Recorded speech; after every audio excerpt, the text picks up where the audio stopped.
हरे कृष्ण, राधे राधे सभी को। आप सभी का मेरे चैनल में बहुत-बहुत स्वागत है।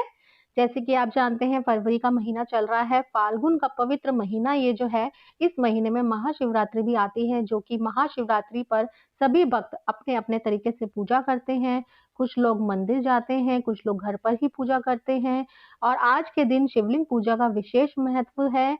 मैं महाशिवरात्रि पर मंदिर अवश्य जाती हूँ, घर पर भी पूजा करती हूँ, वहाँ जाकर महादेव का अभिषेक करती हूँ।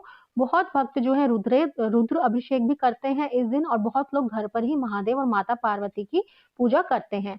लेकिन हरि और हर में तो कोई भी अंतर नहीं है, तो जो लोग भोलेनाथ के भक्त हैं, उन्हें भी शालिग्राम जी, लड्डू गोपाल जी, भगवान विष्णु नारायण की पूजा ज़रूर करनी चाहिए। तो आज इस वीडियो में हम बात करने वाले हैं महाशिवरात्रि पर लड्डू गोपाल जी को स्नान, वस्त्र, श्रृंगार, भोग, सेवा आदि कैसे करते हैं और किन-किन बातों का हमें ध्यान रखना चाहिए। तो जिस प्रकार आप अपने लड्डू गोपाल जी को रोज़ जगाते हैं, उसी प्रकार आप उन्हें जगाइए, उसके बाद उन्हें दूध इत्यादि का भोग लगाइए, जिस तरह से आप हर सुबह करते हैं। उसके बाद थोड़ी देर उन्हें विश्राम करने दीजिए, इतनी देर में हम उनके स्नान की तैयारियाँ कर लेंगे।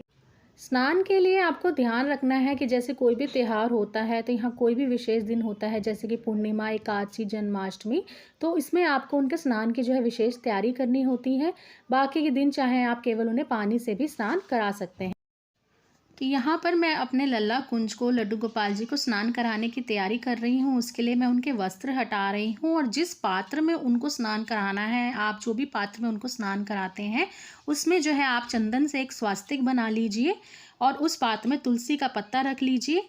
उनके चरणों में आप चाहें तो पुष्प भी अर्पण कर सकते हैं और उसी पात्र में फिर हम उन्हें स्नान करवाएंगे। तो यहाँ पर हम जैसे कि महाशिवरात्रि की बात कर रहे हैं, तो ये एक ख़ास दिन है, एक विशेष दिन है। तो इसमें हम आप चाहें तो लड्डू गोपाल जी को पंचामृत से स्नान करवा सकते हैं या फिर आप उन्हें कच्चे दूध से स्नान करवाएं। उसके बाद आप उन्हें शुद्ध जल से स्नान ज़रूर करवाएं। स्नान के समय आप ओम नमः शिवाय या फिर ओम नमो भगवते वासुदेवाय, ओम नमो भगवते वासुदेवाय का जाप ज़रूर करें। लेकिन ध्यान रखें कि फरवरी के महीने में ठंड होती है, तो आपके यहाँ कैसा टेम्परेचर है आप देख लें। दिल्ली के हिसाब से तो अभी थोड़ा मौसम में बदलाव आ गया है, पर यदि ठंड है तो आप पंचामृत ना इस्तेमाल करें क्योंकि उसमें दही पड़ता है, वह ठंडा होता है। तो नॉर्मल टेम्परेचर पे आप दूध ले सकते हैं, हल्का जो है आप पानी जो है नॉर्मल टेम्परेचर पे ले सकते हैं, उसी से आप उन्हें जो है वहाँ पर स्नान करवाएं। अब हम जो है लड्डू गोपाल जी को टॉवल से अंग पोछन कर लेंगे, उन्हें अच्छे से पोंछ लेंगे जो भी उनका टॉवल है उससे। और जो ये जल है जिससे हमें उन्हें स्नान करवाया, उसका आप पूरे घर में पहले छींटा दे दीजिए, हर कोने में आप छींटा दे दीजिए और परिवार के सभी सदस्यों को प्रसाद रूप में आप दे दीजिए। फिर भी यदि वह बच जाए तो उसे तुलसी के पौधे को छोड़कर आप अन्य किसी भी पौधे में आप उसे जल दे दीजिए। अब मैं यहाँ पर लड्डू गोपाल जी की इत्र से मालिश करूँगी। देखिए, इत्र से लड्डू गोपाल जी की मालिश रोज़ करनी चाहिए, उन्हें वह बहुत ही अच्छी लगती है, उससे वह बहुत ही प्रसन्न होते हैं। यदि आप रोज़ नहीं कर सकते तो विशेष दिनों पर आप ज़रूर से उनकी इत्र से मालिश करें, उन्हें इत्र सेवा दें। तो यहाँ पर मैं इत्र से उनकी मालिश कर लूँगी, उसके बाद ही मैं उन्हें वस्त्र धारण कराऊँगी। आप चाहे ईश्वर के किसी भी रूप को मानते हो, उनकी पूजा करते हो, चाहे से आप कान्हा जी की पूजा करते हो, शिव जी को मानते हो, ठाकुर जी की पूजा करते हो या फिर गणपति जी की, हनुमान जी की, चाहे आप किसी भी भगवान की पूजा करते हो, उनको मानते हो, लेकिन महाशिवरात्रि पर शिव जी की पूजा तो ज़रूर से ही करनी चाहिए, महादेव की आराधना करनी चाहिए। इसमें कोई भी देखिए अंतर नहीं है, ईश्वर तो देखिए एक ही होता है। आपने सुना ही होगा कि ईश्वर एक ही है, बस उनके रूप अनेक हैं। और आपने यह भी सुना होगा कि जब महादेव हमारी पूजा से प्रसन्न होते हैं, हमारी भक्ति से प्रसन्न होते हैं, तो वह हमें जो है कृष्ण की भक्ति का प्रदान करते हैं, हमें तभी कृष्ण की भक्ति जो है प्राप्त होती है। महाशिवरात्रि के दिन आप लड्डू गोपाल जी को शिव जी का स्वरूप दे सकते हैं, शिव जी की तरह उन्हें ड्रेस धारण करा सकते हैं, उनका श्रृंगार कर सकते हैं। शिवरात्रि के आसपास ड्रेस आपको इजीली मार्केट में मिल जाएगी, नहीं तो आप सिलवा भी सकते हैं, आप खुद भी सिल सकते हैं, घर पे बना सकते हैं, बहुत ही इजी है। इसकी डिटेल वीडियो जो है सभी साइजेस के लड्डू गोपाल जी के लिए मैंने अपने चैनल पे दी है, आप वहाँ पर जाकर देख सकते हैं। यदि आप उन्हें भोले बाबा की ड्रेस नहीं पहनाना चाहते हैं तो आप उन्हें येलो कलर की या वाइट कलर की कोई भी नई पोशाक जो है मार्केट से ला करके धारण कराइए। यदि आप नई ड्रेस जो है न्यू ड्रेस नहीं खरीद सकते हैं, आपका सामर्थ्य नहीं है, तो आप कोई पहले की ड्रेस भी जो है उन्हें पहना सकते हैं, बस ये ध्यान रखिए कि वह धुली हुई हो, साफ़ हो, कहीं से कटी-फटी ना हो। तो यदि आप उनको भोले बाबा का रूप दे रहे हैं, महादेव का रूप दे रहे हैं, तो उसी तरह से आपको उनका श्रृंगार भी करना होगा। आप उन्हें त्रिशूल जो है आप उन्हें ला कर के दीजिए, नहीं तो त्रिशूल भी आप घर पे बना सकते हैं, उसका डीआईवाई भी मैं आपके साथ शेयर कर दूँगी। उनके लिए आप चाँद की कलगी आप बना लीजिए, उनके लिए एक तीसरा नेत्र जो है आप बना लीजिए। इसकी वीडियो भी आपको मेरे चैनल पे मिल जाएगी, नहीं तो ये वस्तुएँ आपको मार्केट से भी मिल जाएँगी। तो इस तरह से जो है आप उनको रुद्राक्ष की माला भी ला कर के पहनाइए और लड्डू गोपाल जी का श्रृंगार जैसे कि आप रोज़ करते हैं वो भी आपने करना है। जैसे कि आप उनको चंदन लगाइए, आप उन्हें उनकी बाँसुरी भी जो है आप उनके पास ही रख दीजिए। त्रिशूल हमने हाथ में दिया है तो बाँसुरी जो है हम उनके पास रख देंगे। आप उनका श्रृंगार जैसे आप उनकी इत्र सेवा करते हैं, उनके वस्त्र पे इत्र लगाते हैं रोज़ा, आप उस तरह से आप उनको इत्र भी आज ज़रूर लगाएँ। उनको दर्पण सेवा भी आप ज़रूर से दीजिए। देखिए, जब लड्डू गोपाल जी हमारे घर आ जाते हैं ना, तो ये घर फिर उनका ही हो जाता है। फिर वो इस घर के स्वामी हो जाते हैं, इस घर के मालिक हो जाते हैं। हम लोग केवल उनके सेवक ही कहलाते हैं। तो यदि कोई भी विशेष दिन आए तो उनका खास श्रृंगार करना, सेवा करना ज़रूरी है। लड्डू गोपाल जी को रोज़-रोज़ अलग-अलग वस्त्र धारण करना, श्रृंगार करना बहुत ही पसंद आता है। तो जैसे भी आपके मन में भाव आ रहे हों उसके अनुसार आप लड्डू गोपाल जी का बहुत ही सुंदर सा श्रृंगार कर दीजिए। और जो आप उन्हें चंदन लगाते हैं उसके बाद आप उसे इधर उधर ना पहुँचकर प्रसाद रूप में आप अपने माथे पे लगा लीजिए, आप अपने कंठी पे उसे लगा सकते हैं। और फिर आप उनकी नज़र उतार दीजिए, कपूर से दिया जला दीजिए। आप इस दिन जो है उनके लिए 8-10 भजन गा दीजिए यदि आपको आते हैं तो, नहीं तो आप चला सकते हैं टीवी में, रिकॉर्डर में, नहीं तो आप फ़ोन में भी चला सकते हैं। आप उनको नृत्य कर कर भी दिखा सकते हैं।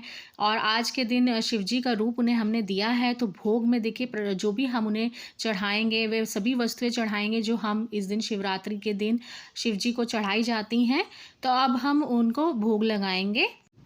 देखिए, भोग लगाने के लिए आप कोई भी जो मौसम के फल अवेलेबल हो वो आप ले सकते हैं, लेकिन आज के दिन बेर का जो है विशेष महत्व होता है। आज के दिन बेर जो है विशेष भोग माना जाता है, तो वो आप ज़रूर से चढ़ाएँ।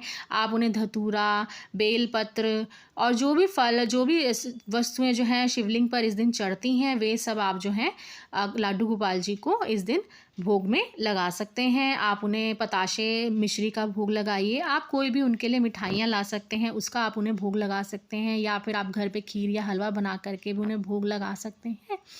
तो ये सब आपके भाव हैं, इसमें कोई कंपल्जन नहीं होता है कि यही करना है और वही करना है, नहीं। जैसे आपके मन में भाव है, जैसा आपका समर्थ है, जैसा आप कर सकते हैं, आपकी क्षमता है, वैसे ही आप कीजिए। तो लड्डू गोपाल जी को आपने यहाँ पर हमने तुलसी अर्पण कर दी है, फूल अर्पण किए हैं, बेलपत्र हमने अर्पण किए हैं, धतूरे का हमने भोग लगाया है और यहाँ पर बेर का हमने उन्हें अर्पण किए हैं। जो हमने बेलपत्र उन्हें अर्पण किए हैं उस पर हमने जो है चंदन का टीका भी यहाँ पर लगा दिया है। जो भी आप उन्हें भोग लगाएं उसमें आप तुलसी का एक पत्ता ज़रूर से उसमें रख दीजिए। और भोग लगाने के बाद हम यहाँ पर लड्डू गोपाल जी को आज के दिन गुलाल भी ज़रूर लगाएंगे, क्योंकि फागुन का महीना है। तो फागुन के महीने में जो है थोड़ा सा ही चाहे गुलाल आपको लड्डू गोपाल जी को रोज़ लगाना चाहिए। यही परंपरा जो है सालों से हमारे वेदों के हिसाब से चली आ रही है। यहाँ पर अब हम उनकी आरती उतार लेंगे। आप लड्डू गोपाल जी की, यानी कि विष्णु भगवान जी की ओम जय जगदीश हरे, या फिर और जो शिव जी की जो है आप आरती कर सकते हैं। और भी भगवान की आप चाहें तो आप सभी देवी देवताओं के भगवान की आप आरती यहाँ पर कर सकते हैं। आरती कर लेने के बाद दक्षिणा आप ज़रूर से चढ़ाएं, जितनी भी आपकी क्षमता है, जितनी भी आप कर सकते हैं अपनी क्षमता अनुसार दक्षिणा आप ज़रूर से निकालें। इसमें देखिए कोई देखा देखी नहीं होती है, ज़रूर नहीं है कि आपने 100, 500, 1000, 2000 ही दक्षिणा चढ़ानी होती है, नहीं।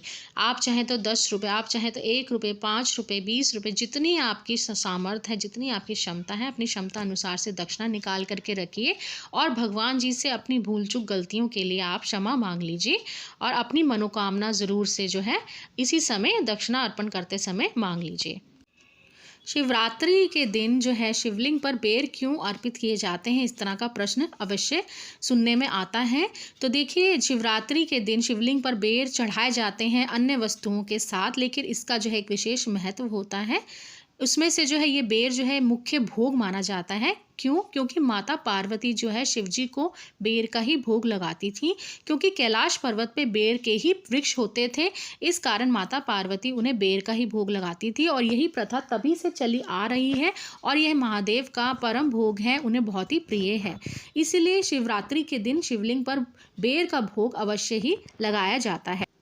दूसरा प्रश्न यह आता है कि शिव जी का परम भक्त कौन है? तो महादेव का शिव जी का परम भक्त जो है वो है रावण। ऐसा भी माना जाता है कि भगवान शिव जी ने ही अपने सभी भक्तों में से रावण को अपना परम भक्त बताया है। कलश का जो जल है उससे आप सूरज को अर्घ दे दें। दीप शांत होने के बाद भोग को प्रसाद रूप में सपरिवार ग्रहण करें। महाशिवरात्रि के दिन लड्डू गोपाल जी की इसी प्रकार से सेवा करें।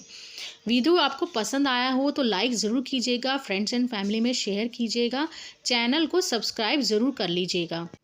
कमेंट में ज़रूर लिखिएगा कि वीडियो आपको कैसे लगी। तो आज की इस वीडियो में आपको जानने को मिला है कि महाशिवरात्रि पर लड्डू गोपाल जी की सेवा किस प्रकार करनी चाहिए और महाशिवरात्रि पर महादेव को बेर क्यों चढ़ाए जाते हैं और शिव जी का सबसे बड़ा और प्रिय भक्त कौन है।